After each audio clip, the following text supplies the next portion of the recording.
Presentamos Entrevista. Amigos televidentes, iniciamos las entrevistas. Está con nosotros Daniel Pontón. Él es un experto en seguridad, catedrático del Instituto de Altos Estudios, con quien dialogaremos en los siguientes minutos a propósito de lo que acaba de mencionar el director de rehabilitación en torno a la situación en las cárceles del país. Bienvenido. Gracias por estar con nosotros. El director de rehabilitación dice: hay que pacificar, más bien, hay que dialogar con los reclusos, con los internos de las cárceles del país. ¿Cuán efectivo es esto? Bienvenido, buenos días. Buenos días, un gusto estar aquí.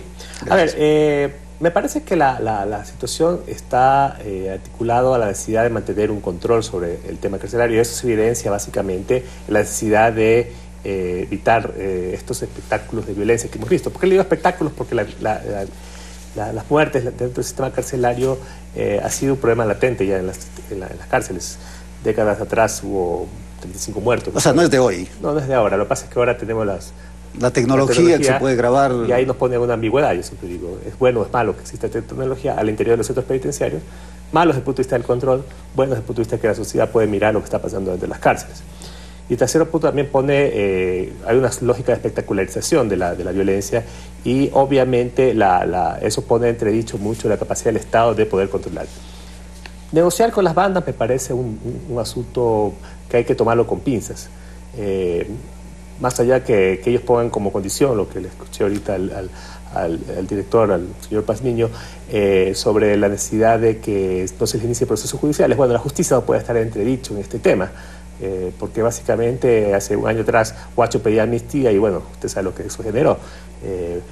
Eso no está bajo la jurisdicción de la Dirección de Rehabilitación. Exacto, eso es otro tema. No creo que el sistema pueda estar condicionado a que se les permita, el hecho de cometer ilícitos,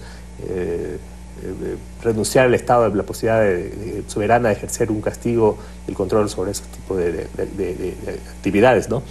Pero yo creo que la posibilidad de un diálogo es importante, pero también es un reconocimiento tácito del Estado de que el que domina el interior de los centros penitenciarios no es el Estado, sino son las bandas. Por lo generalmente ha sido así. No creo que es algo, sería un error, digamos, académico decir que esto aparece ahora. Es un tema latente en las cárceles, pero justamente ese es un terreno de disputa.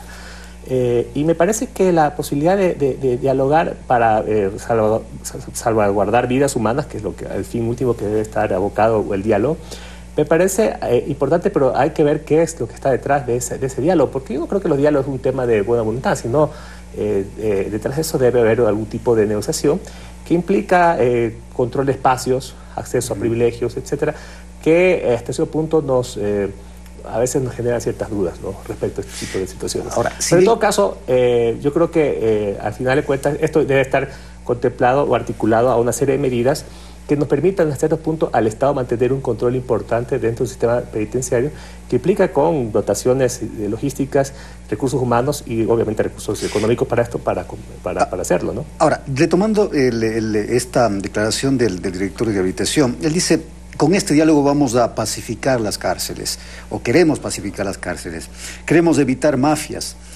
¿Es posible cuando al interior de las cárceles hay un negocio, diríamos, lucrativo por el tema del tráfico, drogas, cigarrillos, etcétera? Bueno, el tema de los negocios, en este caso ilícitos, las mafias, el control, la corrupción, es algo que mueve el mundo carcelario. Eso es algo que es un mundo de supervivencia, y esa supervivencia genera todo este tipo de negocios de ilícitos. Es una red de articulación de múltiples lógicas, tanto institucionales como criminales. Ahí es donde se junta mucho lo legal y lo ilegal. Entonces me parece que la posibilidad del diálogo de estas mafias está muy articulado a este tipo de situaciones. Ahora, lo que se puede un poco pensar es qué tipo de medidas se va a hacer, cómo se va a tratar el sistema de rehabilitación social en general de aquí en adelante, qué tipo de políticas vamos a emitir frente al sistema de rehabilitación social, porque es lo que yo creo que está ausente detrás de todo esto. Es decir, no solamente es construir cárceles, porque en la década pasada se construyó varias cárceles. De una línea, pero no es la única. Tampoco solamente se puede agotar en hacer un diálogo con los PPLs para pacificar las cárceles. Creo que hay que pensar una visión integral. Y obviamente el sistema penitenciario está articulado y de alguna otra forma al conglomerado del sistema penal, y el sistema penal está articulado a la lógica de la política criminal de un país. Y es eso donde yo creo que se debe hacer un punto de reflexión sobre lo que realmente se busca con este problema. ¿Hacia dónde debería ir el sistema de rehabilitación social? Porque en determinado momento se hablaba de un proyecto, de un esquema integral de rehabilitación. A ver, yo creo que una cosa es el sistema penitenciario y otra cosa es el sistema de rehabilitación social. Son dos esquemas que confluyen en un mismo espacio y en una misma lógica. Si bien es cierto, el sistema penitenciario es el lugar donde la gente va a pagar sus penas por haber cometido algún ilícito, y ahí es donde debe primar una estructura de control integral del Estado para garantizar los máximos de seguridad hacia las gente que está dentro de las cárceles como por fuera del sistema penitenciario, porque obviamente esto está articulado a múltiples lógicas sociales.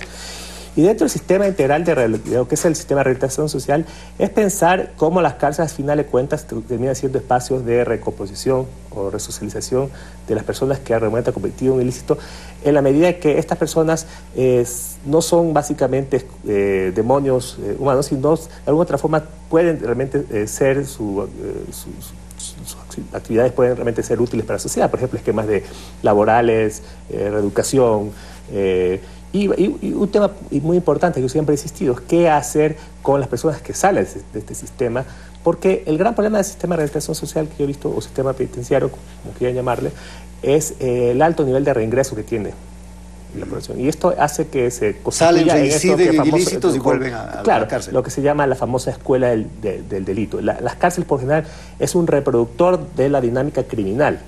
Una persona que puede entrar por un delito menor, si ingresa en este esquema de entrada y salida permanente, termina agudizando su carrera criminal y terminando siendo un problema mucho mayor para la sociedad. Y eso es lo que se debe evitar a toda costa a través de esquemas por ejemplo, de evitar el reingreso, ¿no?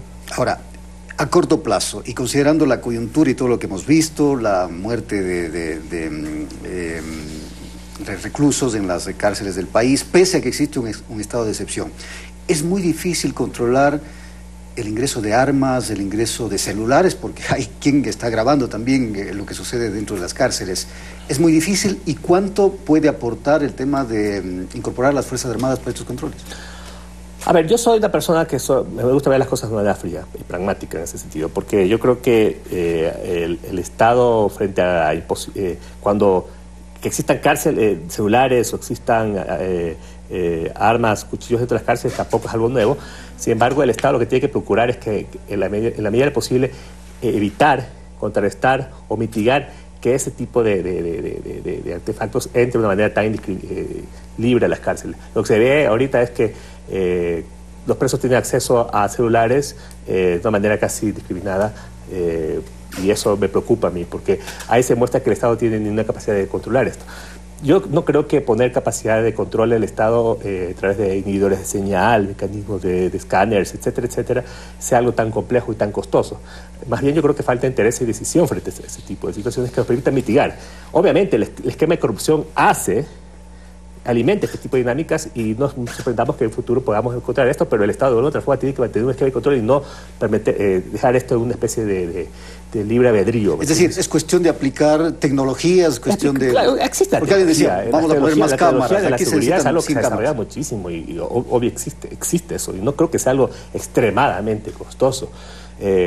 Y también un poco implementar ingeniería tecnológica para la seguridad y el control de las cárceles. Eso debe estar presente. ¿Pero qué hacemos con...? Ahí por ahí se hablaba, por ejemplo, que en las cárceles de Guayaquil se debe implementar 300 cámaras de video. Y yo le decía, bueno, ¿para qué 300? ¿Por qué no 100? Alguien que me explique algo de eso sería importante. Pero en todo caso, me parece que se debe hacer muestras de que por lo menos se debe buscar maximizar el control para evitar este tipo de situaciones. ¿¿Cuánto tienen que ver o qué repercusión tienen como actores en el sistema el tema de los guías?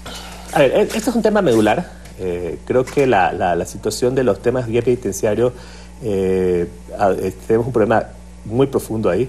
Si es cierto, antes en el gobierno anterior se pretendió crear una escuela de guías penitenciarios. No se olvide que el nuevo Código Orgánico de Entidades de Seguridad habla del sistema penitenciario como cuerpo de seguridad, Pero sin embargo eso por algún tipo de falta de iniciativa o muy probablemente por el tema de recursos no se ha podido plasmar en una verdadera creación de un cuerpo de seguridad.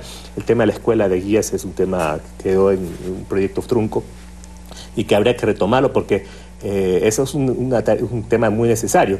Ahora, eso no se lo logra de la noche a la mañana. Lo que está haciendo ahorita pues, se puede cosechar en varios años después, pero es necesario empezar a hacerlo. Hay un déficit enorme de guías y eso implica erogaciones importantes del Estado. Hay que buscar los mecanismos de financiamiento de ese tipo de situaciones. Yo no creo que el sistema de solución aquí sea un mecanismo privado. Creo que las experiencias a nivel latinoamericano sobre el tema de la privatización de este tipo de servicios es algo que no ha sido muy bien visto, ¿no? Gracias a Daniel Pontón, experto en seguridad en torno a la situación en las cárceles del país. Vamos a hacer una pausa. Al volver, Javier estará entrevistando al abogado Esteban Torres, asambleísta, para hablar sobre la nueva agenda legislativa y la coyuntura política. Ya volvemos, no se vayan.